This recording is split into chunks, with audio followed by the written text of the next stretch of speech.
మేషరాశి వాళ్లకు ఈ వారం ప్రముఖుల నుండి వివిధ రూపాల్లో వివిధ అంశాల కోసమై ఆహ్వానాలు అందేటటువంటి అవకాశాలు కనిపిస్తున్నాయి. ఈ వారంలో మేషరాశికి చెందినటువంటి అందరూ కూడా తమ తమ ఆరోగ్య విషయాల్లో తప్పనిసరిగా జాగ్రత్తలు తీసుకోవాలి. ముఖ్యంగా తాము త్రాగబోయేటటువంటి మంచినీరు కావచ్చు, తీసుకోబోయేటటువంటి ఆహార పదార్థాలు కావచ్చు, వాటిల్లో ఖచ్చితంగా జాగ్రత్తలు పాటించవలసిన అవసరం కనిపిస్తుంది. అలాగే వివిధ రూపాల్లో తమ తమ అవసరాల కోసం కొన్ని రకాల విలువైనటువంటి వస్తువులు, ఆభరణాలు కొనుగోలు చేసేటటువంటి ప్రయత్నాలు జరుగుతుంటాయి. వాహనాలు కొనుగోలు చేయాలన్న తపన, ఆకాంక్షలు ఇంకా బలపడుతూ ఉంటాయి. వివిధ రూపాల్లో పెట్టుబడులు పెట్టడం, ఆ పెట్టినటువంటి పెట్టుబడులకు లాభాలను కూడా ఎలా పొందాలి అనేటటువంటి అన్ని రకాల ప్రణాళికలను కూడా ఈ వారం రూపొందించుకునే అవకాశాలు కనిపిస్తున్నాయి.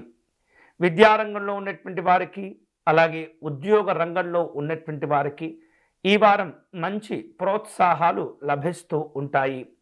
వివిధ రూపాల్లో సాంఘిక జన సంక్షేమ సంబంధమైనటువంటి కార్యక్రమాల్లో పాల్గొంటూ ఉంటారు. రాజకీయ నాయకులకు అనుకూలంగా ఉంటుంది. వివిధ రూపాల్లో అవకాశాలను కూడా అందిపుచ్చుకునే సందర్భాలు ఉంటుంటాయి.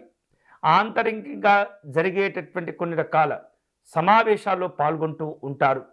వివిధ రూపాల్లో కళా సంబంధమైనటువంటి అంశాల్లో కావచ్చు, పరిశోధనా రంగాల్లో ఉన్నటువంటి వ్యక్తులు కావచ్చు, ఈ వారం ప్రారంభంలో కొంత మిశ్రమమైనటువంటి ఫలితాలను ఎదుర్కొన్నప్పటికీ కూడా తిరిగి వారం పూర్తి అయ్యేటప్పటికీ మళ్ళీ అన్ని రకాల శుభ ఫలితాలను పొందుతూ ఉంటారు. తగినటువంటి గుర్తింపు, గౌరవాలు పొందుతూ ఉంటారు. స్నేహితులను, బంధువులను కలుసుకుంటారు. విందు వినోదపరమైనటువంటి కార్యక్రమాల్లో పాల్గొనే అవకాశాలు కనిపిస్తున్నాయి. అనవసరమైనటువంటి విషయాల్లో జోక్యం చేసుకోకుండా మేషరాశి వారు తగినటువంటి జాగ్రత్తలు పాటించాలి. ముఖ్యంగా ఆర్థిక వ్యవహారిక విషయాల్లో కావచ్చు, లేదా ఎవరో ఏదో అంశంలో గొడవ పడుతుంటే మధ్యలో వెళ్ళి పరిష్కారం చేద్దామని చెప్పేసి ప్రయత్నం చేస్తే అది మిమ్మల్ని ఇబ్బంది పెడుతుంది. మానసికమైనటువంటి ఒత్తిడికి, ఆందోళనకు దారి తీసేటటువంటి పరిస్థితులు కనిపిస్తుంటాయి. కాబట్టి అనవసరమైనటువంటి విషయాల్లో జోక్యం చేసుకోకుండా జాగ్రత్తగా ఉండటం ఈ వారం మంచిది.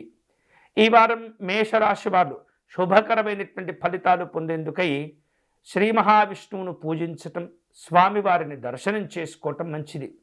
తులసీ దళములను సేకరించి విష్ణు సహస్రనామ స్తోత్ర పారాయణం చేసుకొని ఆ శ్రీమన్నారాయణ పాదాలకు ఆ తులసీ దళమును సమర్పణ చేయండి. అన్ని రకాలుగా మీకు కలిసి వస్తుంది.